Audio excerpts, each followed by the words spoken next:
Pues una de las plumas más reconocidas del panorama literario de México actual está aquí y pues la verdad para mí es algo que será inolvidable y que me emociona muchísimo. Gracias por la presencia de todos y bueno, pues Alberto Ruiz Sánchez no necesita mayor presentación. Él es escritor y editor muy reconocido, autor de alrededor de 32 obras de poesía, ensayo, novela, y bueno, es coeditor del proyecto editorial Artes de México, un proyecto muy reconocido a nivel internacional, y él pues es hijo de una familia originaria de Sonora y tuvo muchas experiencias que ya nos platicará en su charla alrededor de este espacio y sobre todo de la vivencia del desierto, no solamente en México, sino en otros lugares del mundo. Y bueno, pues también en su obra podemos ver muchos recuerdos de su infancia, pero transformados de manera poética, que la verdad le da un valor enorme a su poesía. Entonces vamos a escuchar todo esto en su propia voz. Yo solamente quiero agregar que ha recibido numerosas distinciones, numerosos premios nacionales e internacionales. Entre algunos, entre los más destacados, solamente quiero mencionar el premio homenaje al bibliófilo que le entregaron en la Feria Internacional del Libro de Guadalajara en el 2017 y el premio nacional de Ciencias y Artes de México que le otorgaron el mismo año.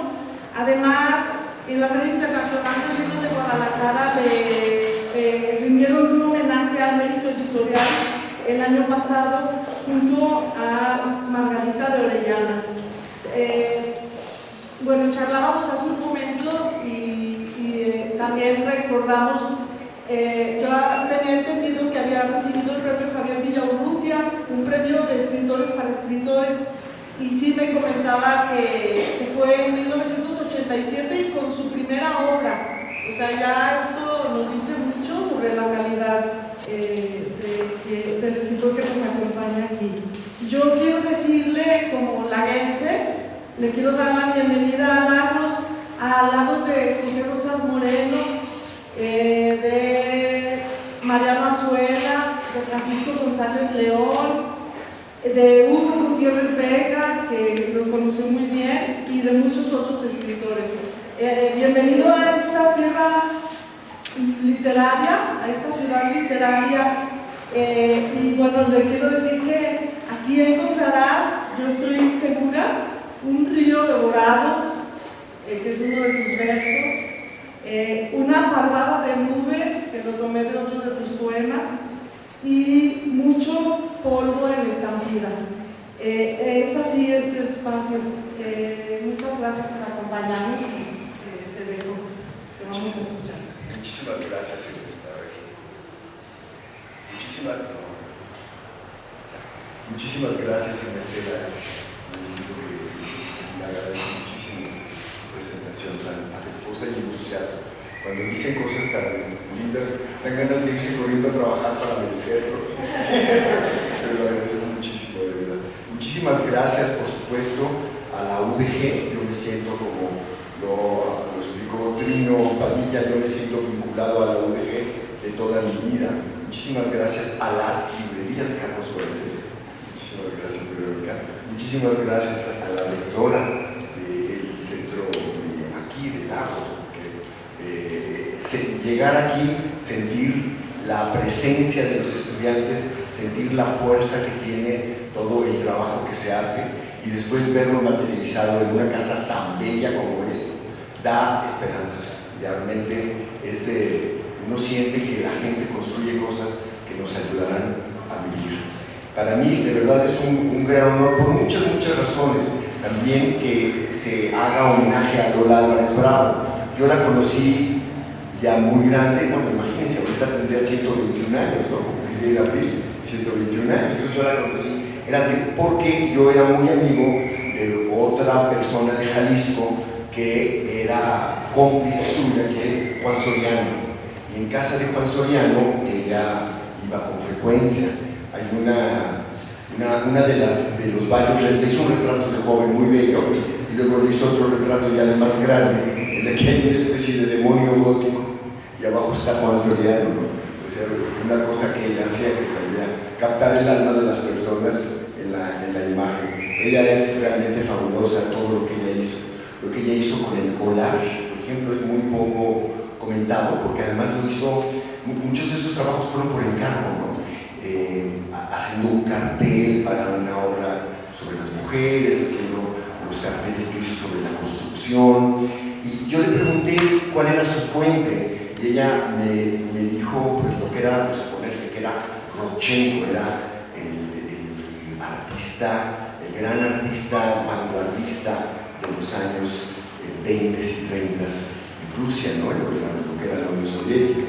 Y ella trabajó muchísimas modulaciones, y por eso finalmente dejó una huella, porque donde entraba a fondo, y lo hacía a la vez con fuerza y delicadeza. Tenía esta doble virtud que la gente quiere ver como algo muy femenino, pero más que eso, es una persona con personalidad fuerte y al mismo tiempo el enorme toque de civilización para saberlo hacer con delicadeza que es fructífera, ¿no? Es una persona que merece, por supuesto, como muy bien dijo Manuel, más reconocimiento. Y una cosa que yo le preguntaba es, yo no he visto, las fotos que vimos proyectadas allá son de la primera época de Lola, lo más conocido, incluso en la retrospectiva que hubo en el 91, creo que era el 91, 92, en el Centro Cultural de Arte Contemporáneo de México, pero el descubrimiento que hubo en el 2004 de sus fotografías no es tan conocido. Sería muy lindo tener una breve exposición en la librería Carlos Fuentes y aquí, ¿no? de una selección de ese fondo que es un poco más desconocido, ¿no? Me crea mucha curiosidad, porque además está en Arizona, ¿no? También depositado, tú tienes, no sé, pero bueno, ahí es uno de los muchos pendientes, estar aquí despierta, ¿no? que homenajeara homenajear a los autores. Finalmente el mejor homenaje que se puede hacer a un autor es leerlos, y el mejor homenaje para ahora es seguir viendo sus imágenes, ¿no? Ese es el verdadero y profundo mejor homenaje, además del reconocimiento, de poner el nombre, que nunca está de más, al contrario, es muy importante, pero que se sigan viendo sus imágenes es fundamental. Y les decía que yo me siento muy vinculado a la librería Carlos Fuentes desde que comenzó. Para mí las librerías son algo más que centros de comercio de libros. O sea, la gente, yo soy editor además, y soy editor de una editorial que cuando comenzamos se llama Artes de México. Cuando comenzamos a hacerla, todo el mundo nos decía, están locos, eso no va a sobrevivir. Pero nosotros, mi esposa y yo y algunos cómplices más, nos empeñamos en pensar que más allá de la sobrevivencia económica inmediata, los proyectos editoriales tienen una paradoja.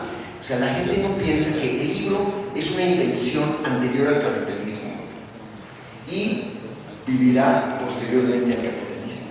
Los nuevos formatos, los formatos electrónicos, son versiones del libro, son formatos, pero el principio del libro sobrevivirá. ¿Por qué? Porque como la poesía, ¿por qué sigue la poesía viva? ¿Por qué sigue la poesía viva?, se preguntaba Milan Kundera después de tantos siglos.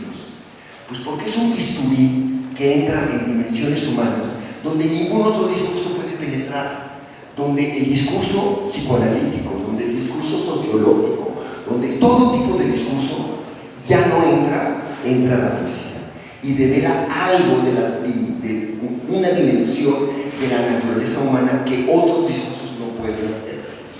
Y el instrumento, uno de los instrumentos para que esta penetración de este bisturí especial exista, se llama libro y el lugar donde las personas se encuentran con los libros es la librería. Mucha gente ha querido, es una tendencia normal, que una buena librería es aquella donde la gente va a encontrar los libros que le encargaron en la escuela o los libros que ya sabe que van. Está muy bien eso, pero no basta. Tiene que haber otra cosa para que una librería se le merezca el nombre de librería, que es el azar.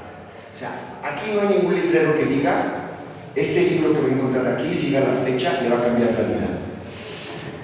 Eso no existe, pero el libro existe, y para que realmente funcione y nos cambie la vida, uno tiene que ponerse flojito y cooperando y hojear los libros, rompan los plásticos, ábranlos, ojéenlos, y en el momento en que uno siente que un libro le dice algo profundo, ahí empieza la verdadera relación con los libros y con la dimensión poética de la vida.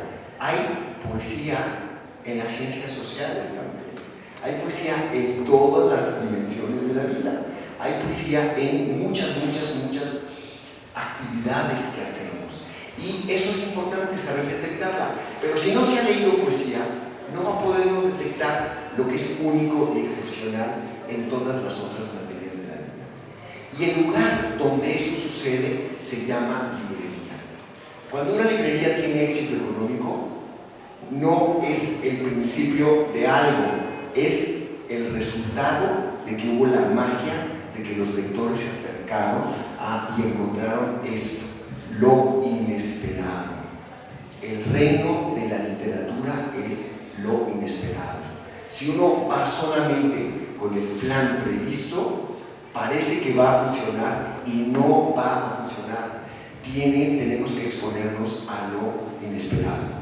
Y bueno, yo les decía que me siento vinculado a la UDG desde mucho tiempo, y ya lo dijo Trino, hace muchísimos años. Ustedes imagínense, o sea, nosotros que vivimos esta época, así como hay gente que puede decir antes de la Revolución Mexicana, nosotros podemos decir antes de que existiera la Feria del Libro.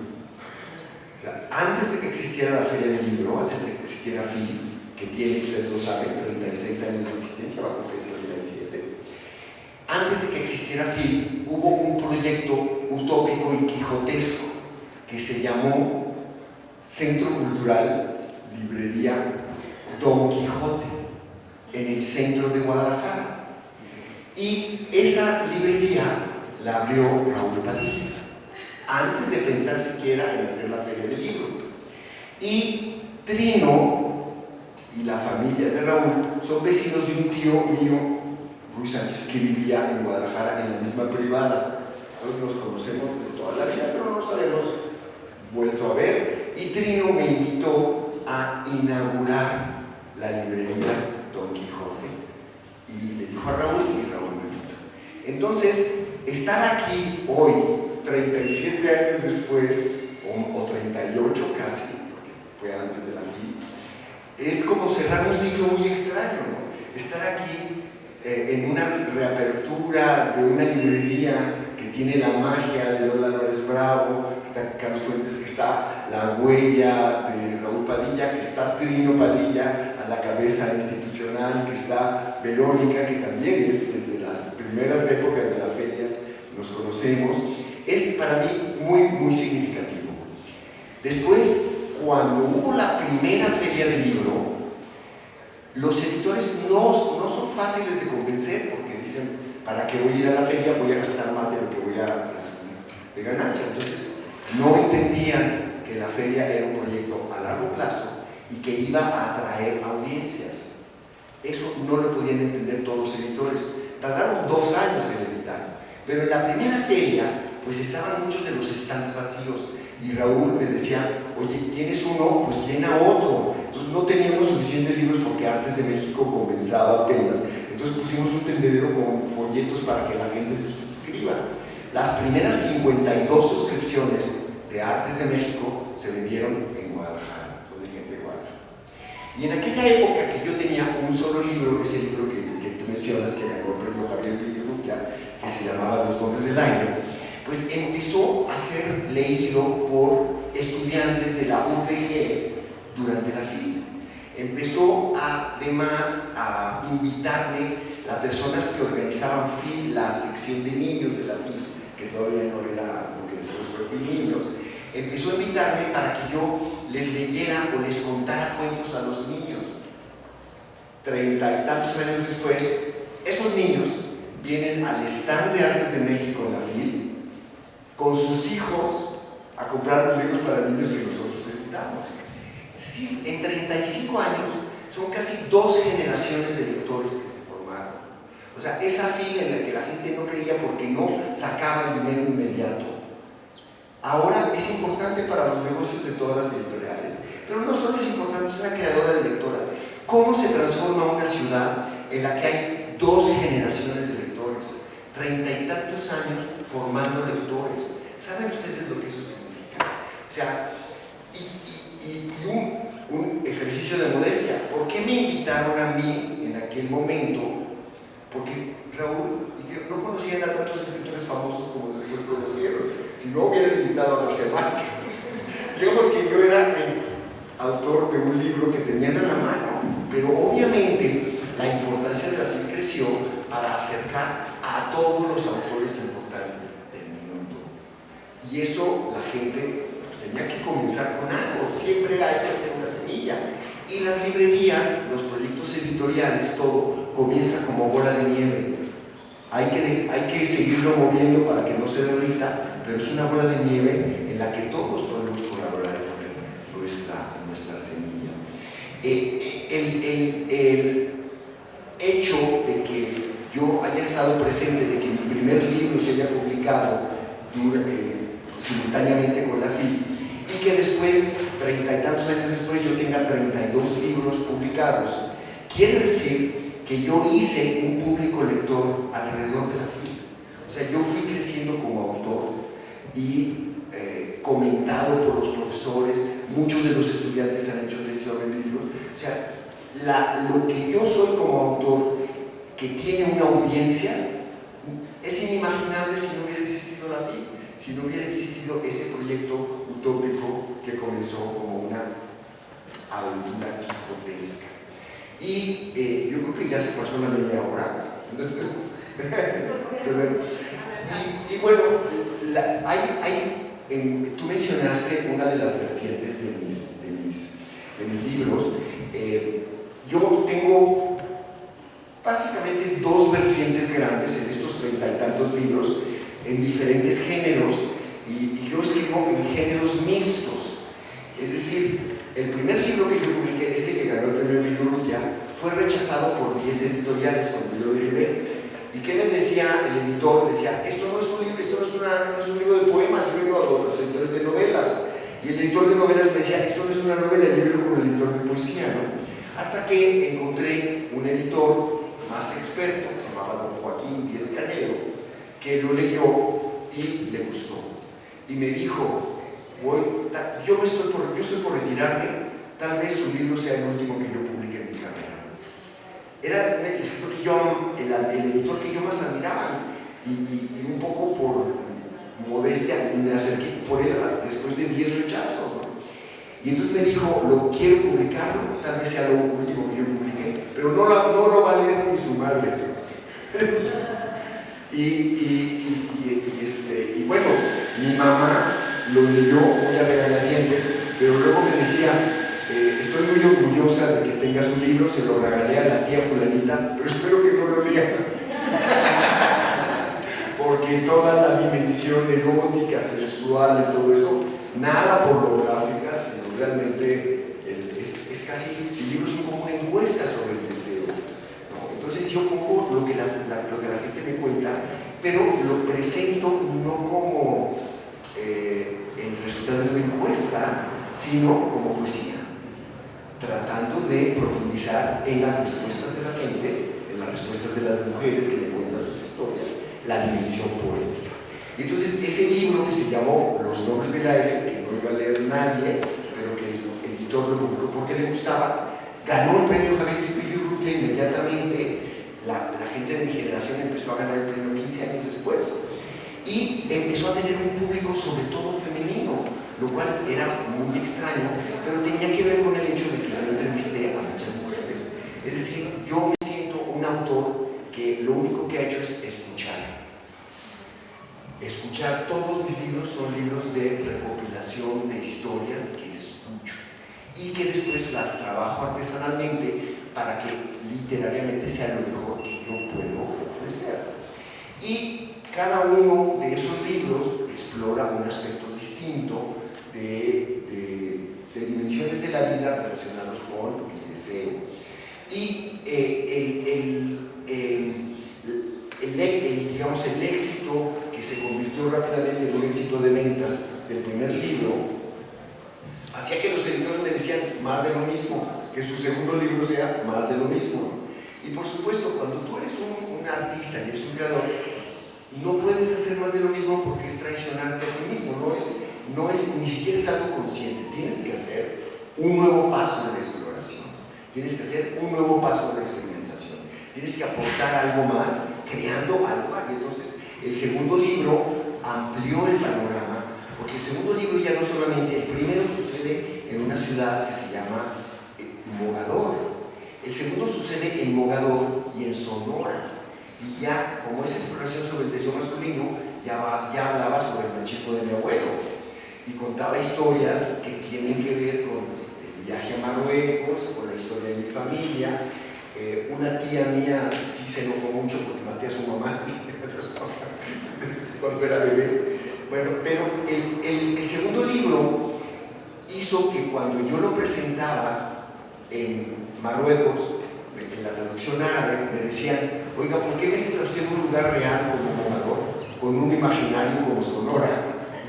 Y en Sonora me decían lo mismo: ¿por qué mezcla usted un lugar real como Sonora con un imaginario como Mogador? Raúl, Trino querido, estábamos... No te preocupes. Sí, yo sé. Estaba recordando cuando tú me invitaste a que Raúl me pidiera inaugurar la librería Don Quijote, el Centro Cultural Don Quijote. Y entonces contaba que cerrar un ciclo ahora, reinaugurando esto, pues tiene mucho sentido, ¿no? Y cómo yo me he sentido ligado todo el tiempo a la UDG de muchas maneras, ¿no? Bueno, la última es, el último vínculo, obviamente, con Trino, es la edición de un número especial de Artes de México sobre la biblioteca José Arreola, la biblioteca estatal que dirige Trino, y que es una de las maravillas de México, ¿no? Eso es una cosa sensacional, ¿no? Entonces, qué bueno, yo pensé que te había sido. No, estaba en el perdón. No, al contrario. En una reunión me felicitaron.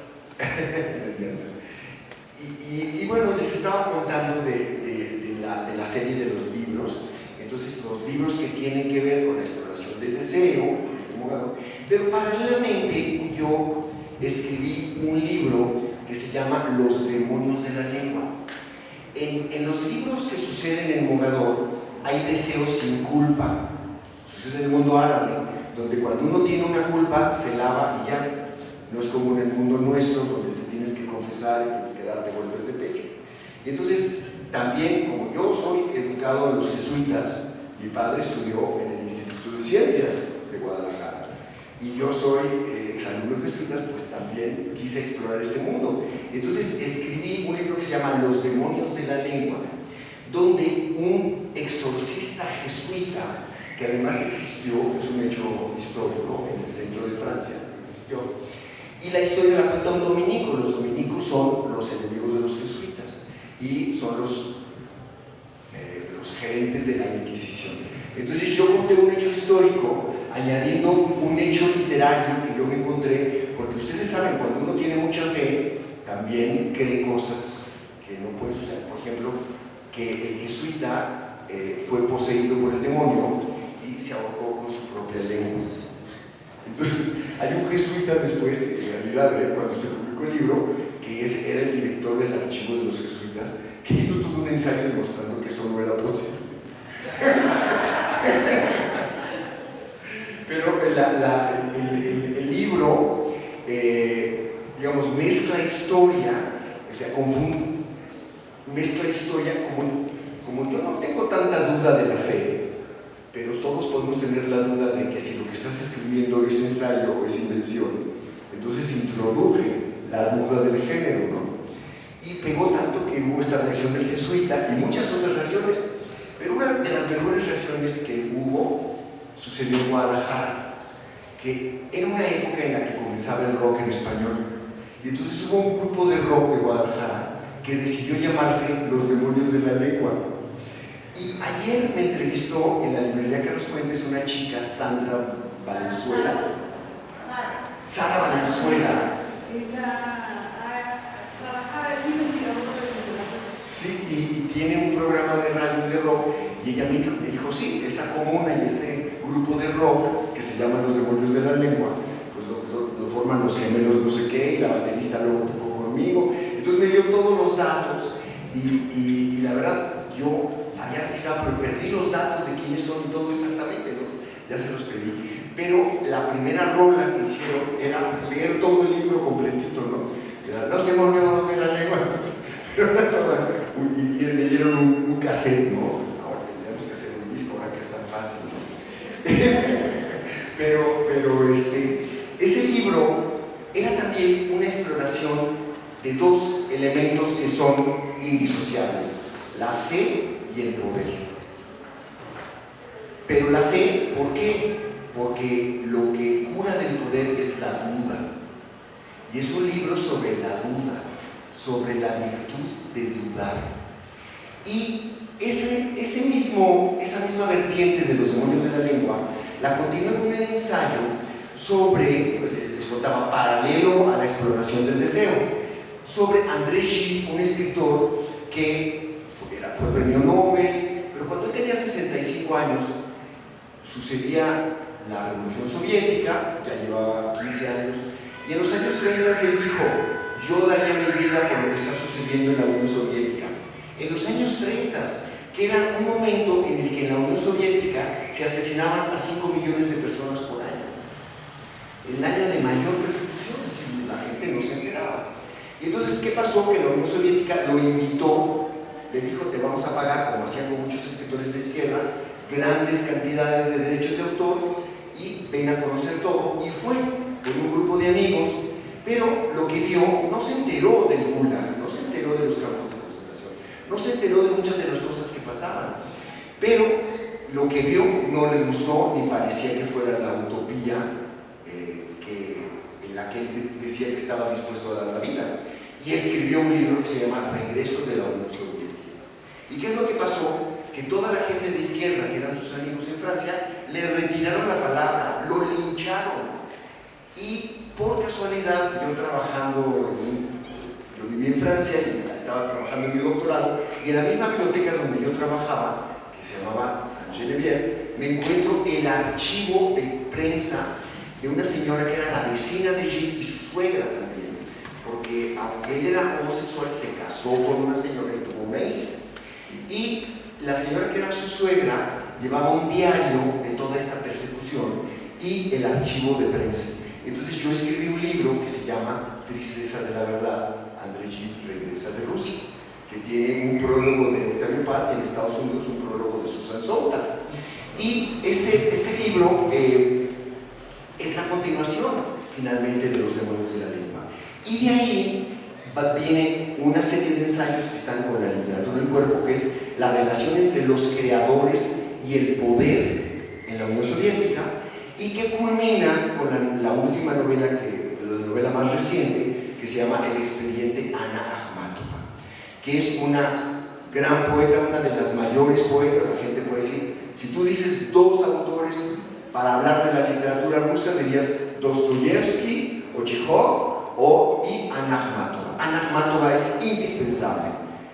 Pero a Anna Akhmatova le pasó algo muy peculiar. Fue perseguida. Stalin estaba enamorado y al mismo tiempo la admiraba y al mismo tiempo la odiaba. La historia de cómo se dio todo eso es lo que cuento en la novela, pero a mí me interesó sobre todo cómo, a pesar de esa situación terriblemente oscura, ella supo crear, gracias a la poesía, y lo que decíamos hace rato de la poesía, que la poesía es este instrumento para explorar en las dimensiones y entrar en las dimensiones humanas como ningún otro discurso puede penetrar. Entonces ella decidió encontrar su voz poética y la novela para mí es la búsqueda de su voz poética. ¿En qué momento ella decide que ya encontró su propia voz? Y cómo eso es lo que le ayuda a sobrevivir una de las épocas más oscuras de la historia de la humanidad. Y la historia de la luz en el bosque oscuro es lo que me interesa y es el tema de la novela. Y de alguna manera, pues, las dos vertientes, la vertiente del deseo sin culpa y la vertiente del deseo con culpa y culpabilizado, están vinculadas. Y todo tiene que ver también con el deseo, pero el tema del poder es fundamental. La exploración del poder y en ambos la exploración del deseo. Entonces eso como un resumen, porque ahora sí ya llegamos a la media hora. Interesante. Pues no sé si alguien quisiera hacerle una pregunta a Alberto. Quisiera que aprovechen para saber algo de su obra. Hay otro vínculo con Jalisco que bueno, paralelamente a estas novelas que son poesía también, cuando yo terminé de escribir, después de 30 años, los libros de Mogador, del deseo, me di cuenta que todo lo había escrito yo de noche. ¿Por qué? Pues porque hay que ir a trabajar, ¿no? También hay que trabajar. Entonces me di cuenta de que yo era insomnio, de que yo dormía muy poco. Y empecé a darme cuenta que eso lo hacía yo desde niño. Entonces, en esa época yo estaba trabajando en la Universidad de Stanford y ahí tienen un centro de estudios del sueño.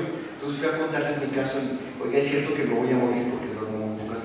Y pues bueno, me pusieron los electrodos, estuve ahí 3 noches y me dijeron, mire, hay gente que necesita, si usted se despertara destrozado, ok. Pero, y entonces me empecé a interesar en el tema y escribí un libro que se llama Elogio del insomnio. La mitad explora tratados sobre el insomnio. Por ejemplo, yo tengo una hipótesis que incluso para los científicos era nueva, la idea de que cuando uno está con insomnio atormentado por algo, y está con esta idea y está hablando, uno no está completamente despierto, porque los humanos tenemos estados de semisueño. Tú, cuando estás realmente atormentado, además porque no te puedes dormir, no estás despierto, estás delirando, semidormido. Y la prueba de ello es que cuando el sol sale, los demonios se van. Estamos semidormidos. Entonces, explorar eso, pues es una hipótesis que yo les propuse a los científicos de la historia del sueño, pero a ellos no les gusta la idea de que la gente no duerma y sea feliz, ¿no? Y a lo mejor sí me muero antes, yo no sé, pero bueno.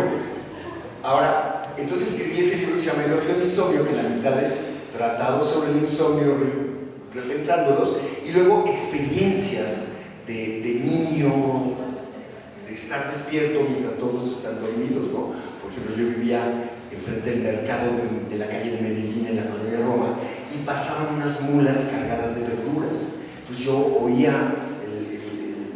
los pasos de las mulas en el pavimento y corría a ver las mulas, ¿no? Entonces yo las conocía. Cuando mi mamá o mi abuela iban al mercado, pues yo me les pegaba para ir a ver a las mulas, ¿no? Yo les decía a los vendedores, ¿dónde están las mulas? Pues había un corralito al fondo del mercado con una fuente y ahí estaban las mulas. Les contaban los nombres y bueno, historias de eso y de viajes también. Por ejemplo, una cosa que a mí me gusta hacer, aprovechando que me despierto temprano, es ver cómo despiertan las ciudades. Y algunas, o sea, obviamente los humanos somos de los seres más extraños que puede haber. Nos maravillamos de las cosas raras que hacen los animales, pero nosotros hacemos las más raras que uno se puede imaginar. Y muchas inesperadas y que tienen y le dan sentido a la ciudad. Por ejemplo, en la ciudad de Ubud, en Bali, lo primero que hace la gente en cuanto despierta es tejer una canastita y poner unas flores y quemar incienso y ponerlo en la puerta de su casa. Pero eso lo hacen al abrir los puestos del mercado, al barrer la banqueta y al abrir los bancos y las, ¿cómo se llaman? El cajero del banco. Cada cajero tiene su canastita, que el cajero antes de contar el dinero y abrir todo eso, pone su canastita, ¿no? Es decir, hay un vínculo con lo invisible. Es una ciudad hinduista, pero de un hinduismo muy antiguo, muy nada violento.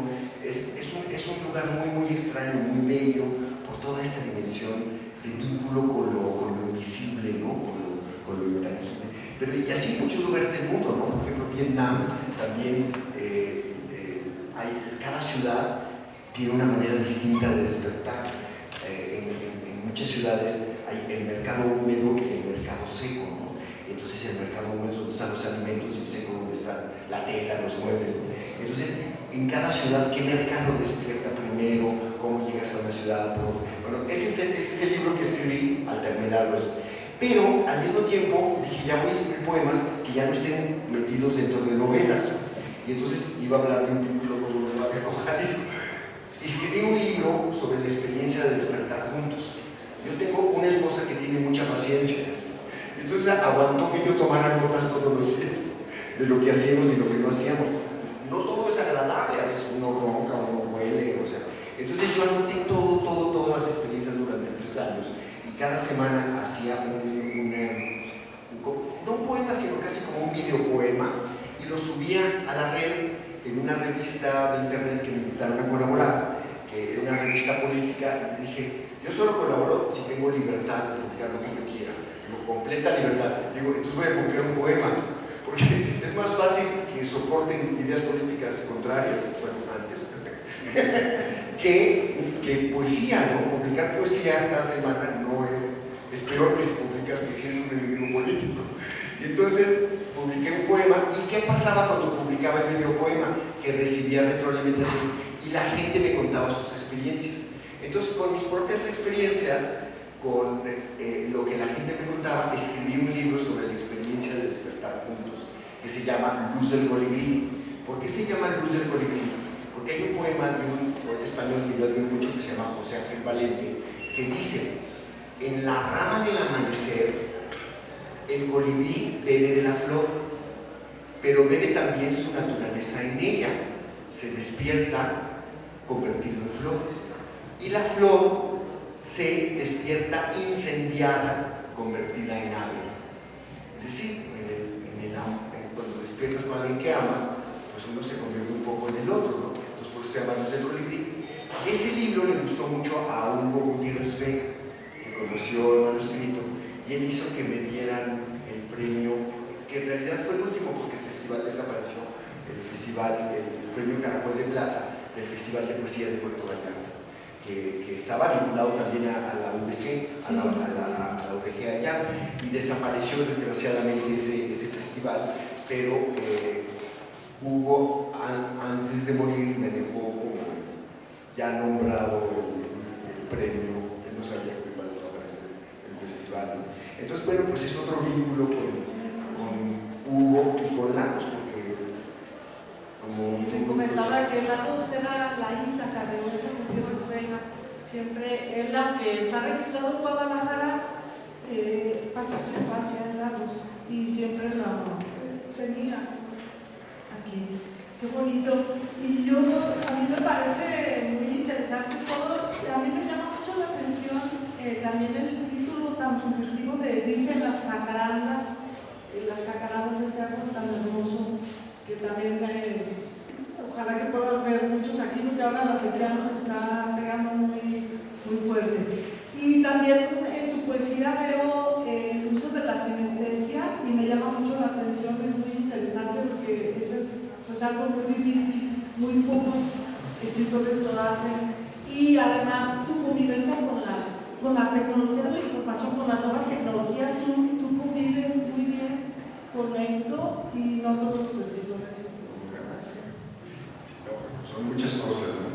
Pero están conectadas, las computadoras y los árboles están completamente conectados. Pues mira, obviamente los árboles son de los seres de la naturaleza que más nos ofrecen un misterio, mucho más de lo que uno piensa, ¿no? Y a mí me violentó muchísimo, sobre todo en la Ciudad de México, donde hay una inmensa cantidad de jacarandas, que la gente las detesta, con mucha frecuencia las detesta. Primero porque rompen las banquetas, es un desastre, porque no las cuidan, ¿no?